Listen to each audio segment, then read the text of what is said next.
Don't scroll the video. మతపరంగా ఆలోచించొద్దు. ఇంకా మిమ్మల్ని మీరు ప్రశ్నించుకోండి. ఉదాహరణ, ఒక వ్యక్తి పాపం చేశాడు. పాప క్షమాపణ కోసం 4 రోజులు ఆయన సన్నిధికి వచ్చి ప్రార్థన చేసి క్షమాపణ అడిగాడు. ఇంకో వ్యక్తి పాపము చేశాడు.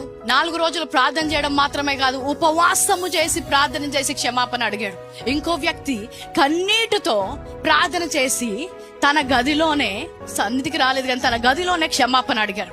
ఇంకొక వ్యక్తి కానుకలిచ్చి, దేవా నేను పాపిని, నన్ను క్షమించు అని క్షమాపణ అడిగాడు. వీరిలో దేవుడు ఎవరి పాపాన్ని క్షమిస్తాడు? దేన్ని బట్టి క్షమిస్తాడు? ఎవరి పాపము క్షమించాడు?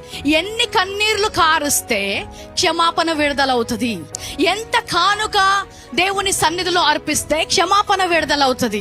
ఎన్ని రోజులు ఉపవాసం ఉంటే క్షమాపణ విడుదలవుతుంది? మీరు చేసే క్రియలను బట్టి కాదంట, ఆయన నమ్మదగిన వాడు కాబట్టి, ఆయన నీతిమంతుడు కాబట్టి మీ పాపములను క్షమిస్తాడు. క్రియలు చేయడం తప్పనట్లేదు. ఈ క్రియలు చేసినప్పుడల్లా ఏమవుతుందంటే ఆ నమ్మే పరిస్థితిలోకి వారి మనసు మారుతుందంట.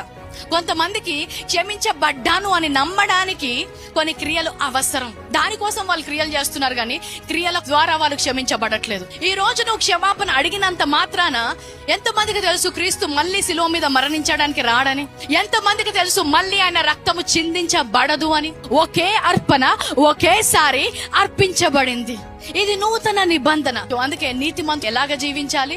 నీతిమంతుడు విశ్వాస మూలముగా జీవిస్తాడు. నీతిమంతుడు నేను నీతిమంతుడుని అని విశ్వాసము ద్వారా జీవిస్తున్నాడు. ఆయనకొచ్చే ఫీలింగ్ ద్వారా, ఆమెకొచ్చే ఫీలింగ్ ద్వారా కాదు, వారు చేసే క్రియల బట్టి కాదు. ఒక విశ్వాసికి వారు జీవించినన్ని రోజులు క్షమాపణ కలిగేది యేసు రక్తము ద్వారానే.